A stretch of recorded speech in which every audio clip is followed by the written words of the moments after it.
Morning students, today we will take some more miracles related to Planck's quantum theory and photoelectric effect. Question 1 is, light of wavelength is equal to 4000 angstrom falls on the surface of cesium. Calculate the energy of photoelectrons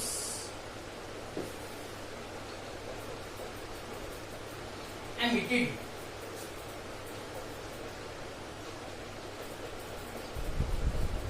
The critical wavelength for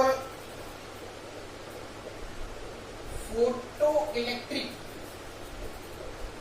effect in cesium is 6600 angstrom. Clear? ये आपको question दे रखा है बेटा. एक light है इसकी wavelength कितनी है 4000 एंगस्ट्रॉम, मीन्स 4000 इंटू 10⁻⁻10 मीटर्स. ठीक है. और वो सीजियम मेटल के सरफेस के ऊपर फॉल करती है. तो हमने बताना है कि energy of the photo electrons कितनी होगी. Calculate the energy of photo electrons emitted, means हमने क्या निकालनी है, काइनेटिक एनर्जी. हमने kinetic energy of the ejected electrons निकालनी है. हमें फोटो इलेक्ट्रिक इफेक्ट में क्रिटिकल वेवलेंथ दे रखी है. अब क्रिटिकल वेवलेंथ क्या होती है बेटा? Critical wavelength is threshold wavelength. Threshold wavelength कल मैंने आपको बताया था, it is the maximum wavelength, ठीक है, occupied by the incident radiation so that electron can be ejected from the metal surface. Incident radiation की मैक्सिमम इतनी वेवलेंथ हो सकती है जिससे मेटल के सरफेस में से इलेक्ट्रॉन निकल सकता है. अगर उसकी वेवलेंथ थ्रेशोल्ड वेवलेंथ के इक्वल है या उससे कम है तब तो इलेक्ट्रॉन निकलेगा, अदरवाइज इलेक्ट्रॉन मेटल के सरफेस में से नहीं निकल सकता. क्लियर? आपको थ्रेशोल्ड वेवलेंथ दे रखी है 6600 एंगस्ट्रॉम और इंसिडेंट लाइट की वेवलेंथ दे रखी है. Energy of 1 photon of radiation का फॉर्मूला क्या है बेटा? hc/λ. ये आप सोल्व कर लोगे इन यूनिट्स ऑफ जूल्स. क्लियर है? एक फोटोन की एनर्जी इतनी है. अब हमने काइनेटिक एनर्जी निकालनी है और काइनेटिक एनर्जी का फॉर्मूला क्या होता है? Energy of 1 photon minus work function of metal. ठीक है. Work function means minimum energy required to eject 1 electron from the metal surface. ठीक है. तो energy of 1 photon minus energy required to remove 1 electron को अगर हम सब्ट्रैक्ट कर देंगे you will get kinetic energy. ये हमने पढ़ रखा है फोटो इलेक्ट्रिक इफेक्ट में. ठीक है. अब बेटा आप क्या करोगे, एक फोटोन की एनर्जी आपके पास आ चुकी है, आपको मेटल का वर्क फंक्शन निकालना पड़ेगा. और वर्क फंक्शन का फॉर्मूला क्या होता है?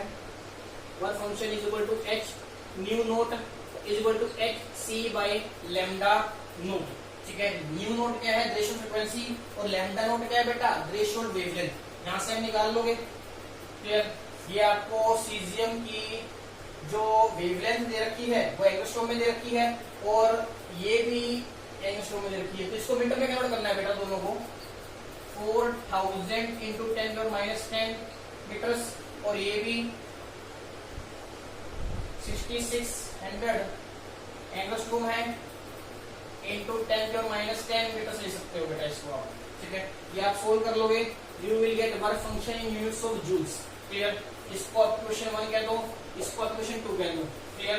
तो 1 माइनस 2 कर दोगे, you will get kinetic energy of the ejected electron in units of joules. This is our first question.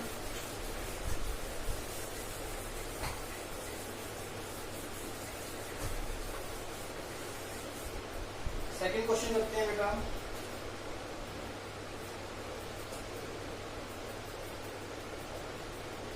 In the IR of the atomic spectra of hydrogen, a line is obtained at 380 centimeter. Calculate energy of this photon. बेटा atomic spectra क्या होता है वो आगे हम topics करेंगे, वो आपको ज्यादा क्लियर करेंगे. क्लियर? अब सिर्फ हम यहाँ पर हमारा मेन पर्पस क्या है, न्यूमेरिकल को सोल्व करना है. एटॉमिक स्पेक्ट्रा ऑफ हाइड्रोजन में क्या होता है, हमें एक लाइन ऑब्टेन होती है एट 3802 सेंटीमीटर इनवर्स. और ये किसके यूज होते हैं बेटा, वेव नंबर के. मतलब आपको वेव नंबर दे रखा है 3802 सेंटीमीटर इनवर्स. क्लियर? आपको फोटोन की एनर्जी निकालनी है बेटा. कंसेप्ट जब हम पढ़ेंगे तब आपको ज्यादा क्लियर होगा क्वेश्चन. सिर्फ यहाँ पर हमारा मेन पर्पस क्या है, आपको वेवलेंथ दे रखी है, फोटोन की एनर्जी निकालनी है.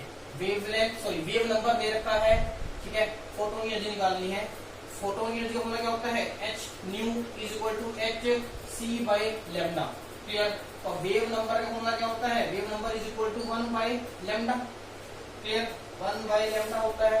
तो आपको h c into wave number लिख सकते हैं, because 1 by lambda is equal to wave number. X value कितनी है, 6.626 इंटू 10⁻34 जूल सेकेंड. ठीक है? C can multiply 3 into 10⁸ metre पर सेकेंड. क्लियर? और वेव नंबर के यूज दे रखे हैं centimetre inverse. Clear? 3802 centimetre inverse. अब सेंटीमीटर इनवर्स को बेटा हमने मीटर इनवर्स में कन्वर्ट करना है. ठीक है? क्योंकि तभी तो मीटर के साथ मीटर इनवर्स कैंसिल होगा. मतलब 1 कोन सेंटीमीटर दे रखा है, 1 कोन सेंटीमीटर को हमने 1 कोन मीटर में कन्वर्ट करना है. ठीक है? और आपको पता है सेंटीमीटर को मिनट में कन्वर्ट करने के लिए हम क्या करते हैं, 10⁻⁻2 से क्या करते हैं, मल्टीप्लाई करते हैं. ठीक है? तो 1 कोन सेंटीमीटर को अगर हमने 1 कोन मीटर में कन्वर्ट करना है तो इसको हमने 10⁻2 से मल्टीप्लाई करना पड़ेगा. क्लियर है? तो मल्टीप्लाई करोगे तो ये कहां पर आएगा, ऊपर आएगा. इसको हम ऐसा सकते हैं 3802 into 10⁻2 metre inverse.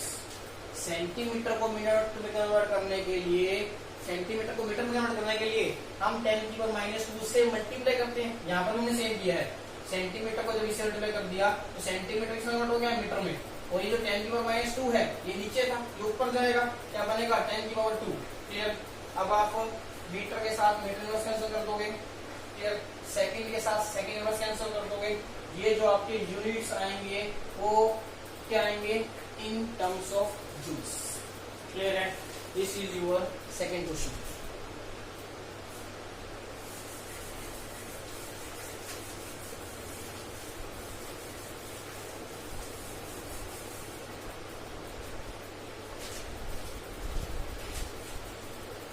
Next question करते हैं बेटा, थर्ड क्वेश्चन करते हैं बेटा.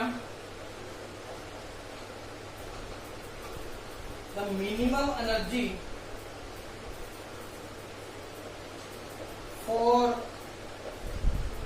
Photo electric emission of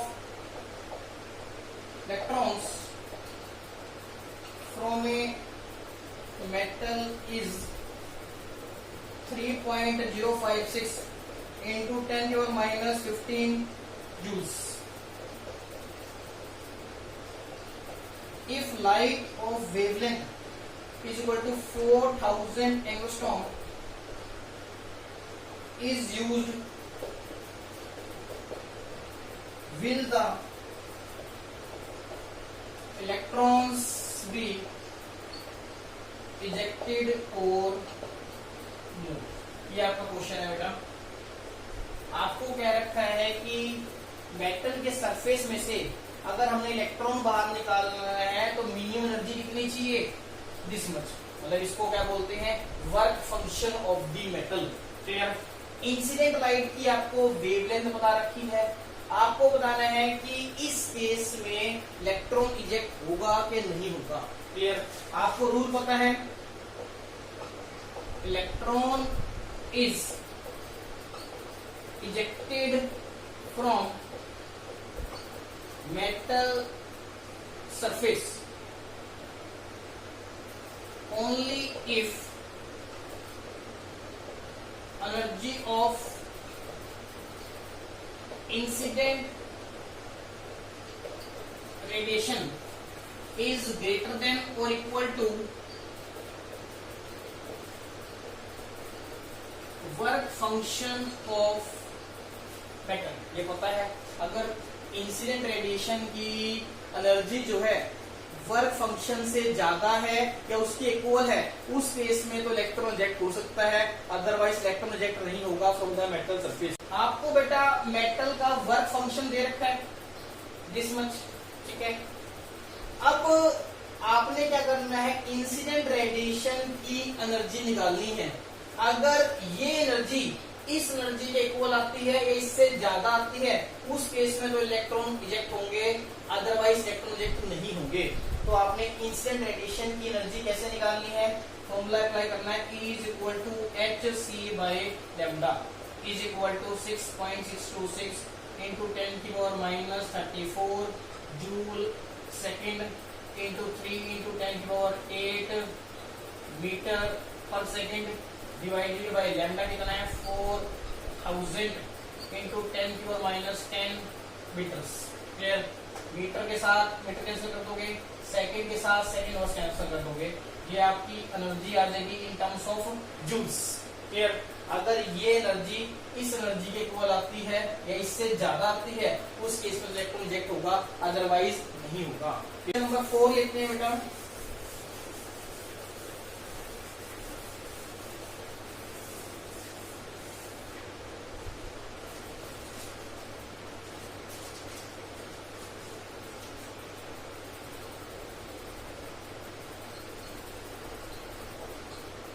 sodium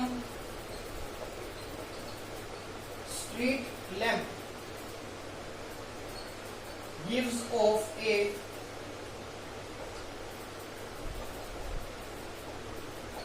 characteristic yellow light of wavelength is equal to 588 nanometers. Calculate energy per mole in kilojoule per mole of this photons। ठीक है।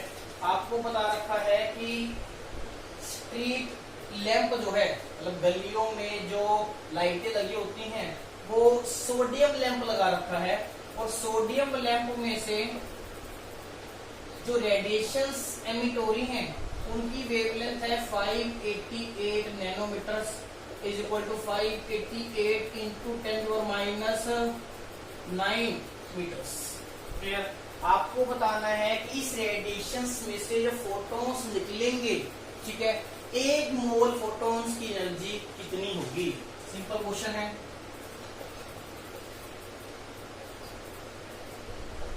Energy of 1 photon is equal to hc by lambda। ठीक है।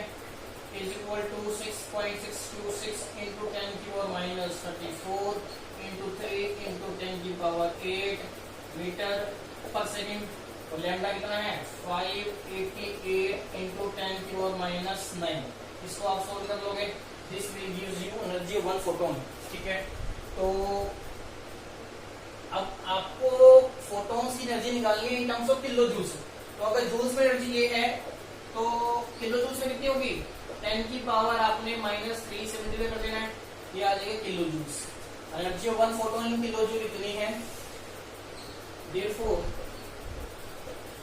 energy of 1 mole of photons is equal to energy of 1 photon into Avogadro number. Suppose 1 mole is equal to Avogadro number of units. आपने chapter में 1 पर रखा है। एक photon की energy को अपने Avogadro नंबर से मल्टीप्लाई करना है, you will get required answer। Clear है? एक मोल फोटॉन्स की एनर्जी कितनी आएगी, यूनिट्स क्या आएंगे बेटा इसके, किलो जूल्स।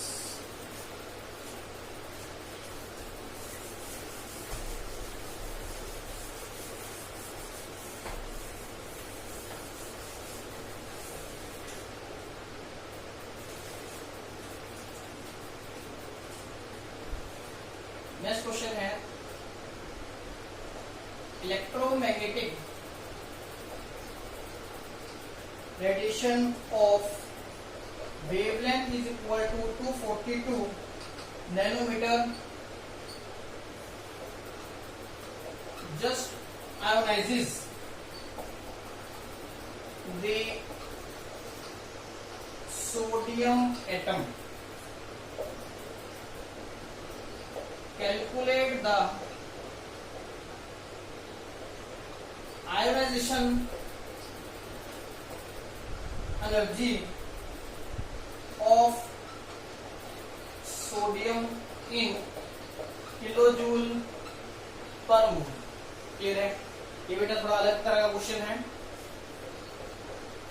आपको बता रखा है कि रेडिएशंस जो आती हैं इनकी वेवलेंथ है 242 nanometres is equal to 242 into 10 की पावर -9 मीटर्स। क्लियर है? और ये रेडिएशंस क्या करती हैं, जो सोडियम मेटल है, सोडियम मेटल को आयोनाइज करती हैं। मतलब सोडियम मेटल में से दे इजेक्ट द इलेक्ट्रॉन आउट। ठीक है? ये सोडियम हमने इसको रेडिएशंस दी, ठीक है, इसने एनर्जी गेन करी और इलेक्ट्रॉन जो है बाहर आएगा। This is ejected electron.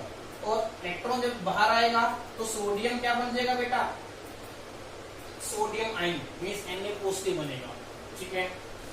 अब वो कहता है कि अगर हम इतनी वेवलेंथ की रेडिएशन सप्लाई करते हैं तो that just ionises the sodium atom means energy corresponding to this radiation will be equal to work function of sodium. अगर वो कहता है कि ये रेडिएशन जो है सोडियम एटम को जस्ट आयोनाइज कर रही है, तो इसका मतलब क्या होगा, जो एनर्जी होगी इंसिडेंट रेडिएशन की that will be equal to work function of metal. Clear है? क्योंकि ये जस्ट आयोनाइज कर रहा है। क्लियर? इस केस में जो इलेक्ट्रॉन बाहर आएगा उसकी कुछ भी काइनेटिक एनर्जी नहीं होगी। As incident radiation just ionize the sodium atom, therefore energy of one photon is equal to energy needed to eject the electron out. इसको आप वर्क फंक्शन भी कहते हैं। क्लियर है? अब हम क्या करेंगे, एक इलेक्ट्रॉन निकालने के लिए कितनी एनर्जी चाहिए हम निकाल सकते हैं। ठीक है? तो एनर्जी ऑन फोटोन कितनी है,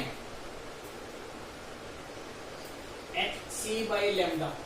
ये क्या दे देगा, energy needed to eject the electron out, one electron out from the sodium metal. ठीक है?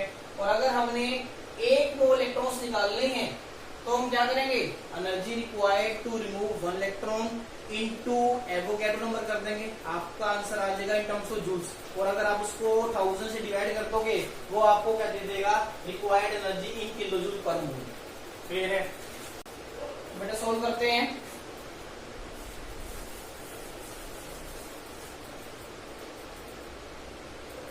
Energy required to eject one electron is equal to energy of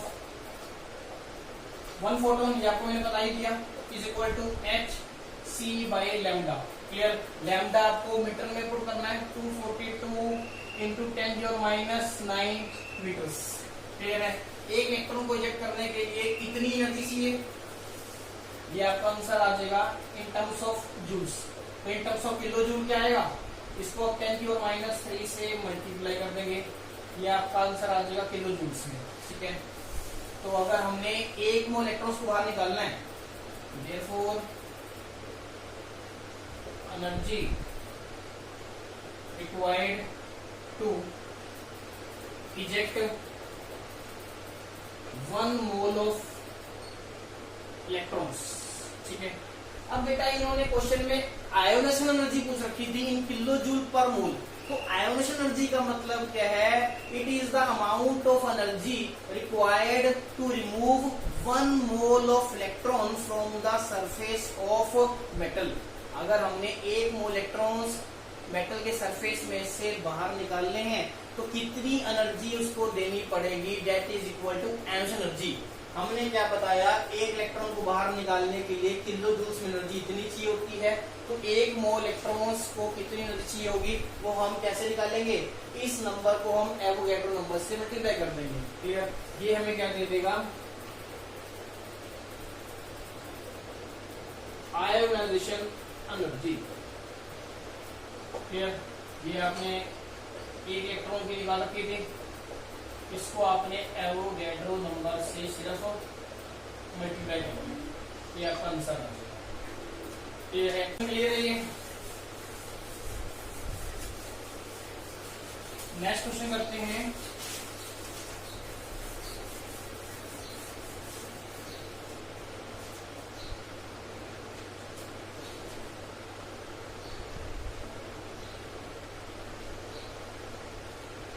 A nitrogen laser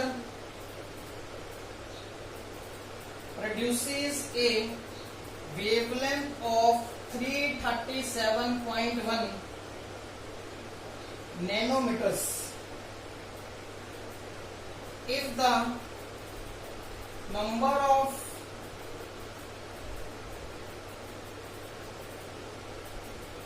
photons emitted per second is 5.6 into 10⁻²4.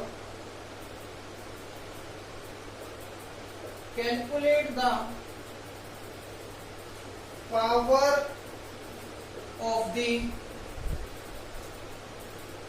laser. Clear?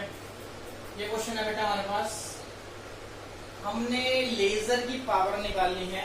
हमें question में क्या बता रखा है कि we have a nitrogen laser. Nitrogen की लेजर में से रेडिएशंस निकलती हैं जिनकी वेवलेंथ है 337.1 nanometre is equal to 337.1 into 10⁻⁹ metres. Clear?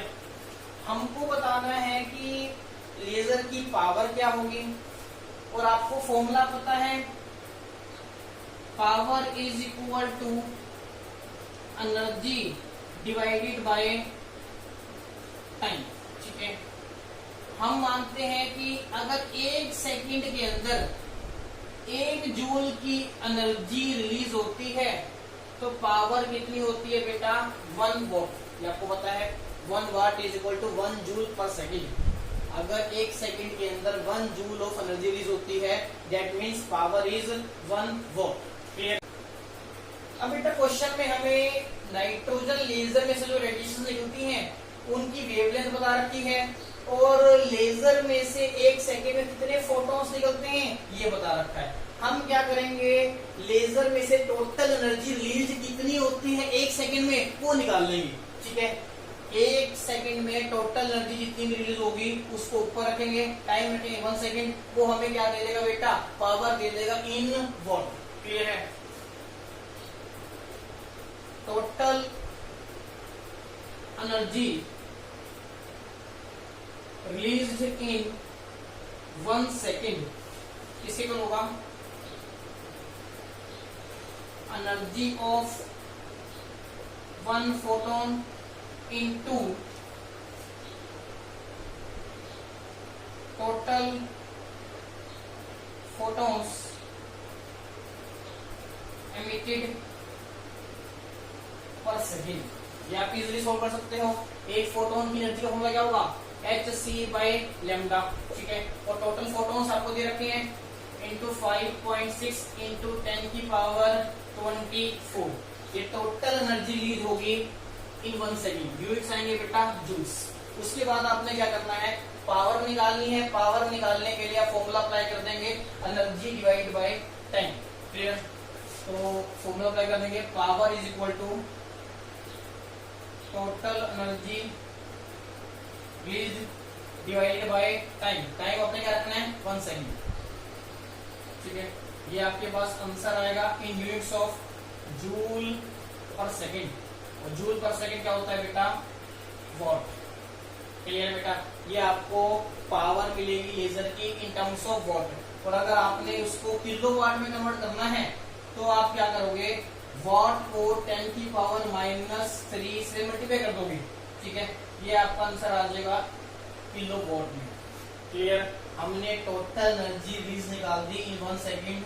कैसे, एक फोटोन की एनर्जी को टोटल फोटोन से मल्टीप्लाई कर दिया। क्लियर? पावर का फॉर्मूला होता है energy by time. Total energy release कितनी होगी वो हमने यहाँ से यहाँ वैल्यू पुट कर दी। टाइम कितना था, 1 सेकेंड। यूनिट से आगे जूल पर सेकेंड। और जूल पर सेकेंड क्या होता है, वॉट। वॉट को किलोवाट में कन्वर्ट करने के लिए हमने 1000 से डिवाइड कर दिया। क्लियर? या आप कह सकते हो 10 की पावर -3 से मल्टीप्लाई कर दिया। बात एक ही है, आप आंसर आ जाएगा इन किलोवाट। क्लियर?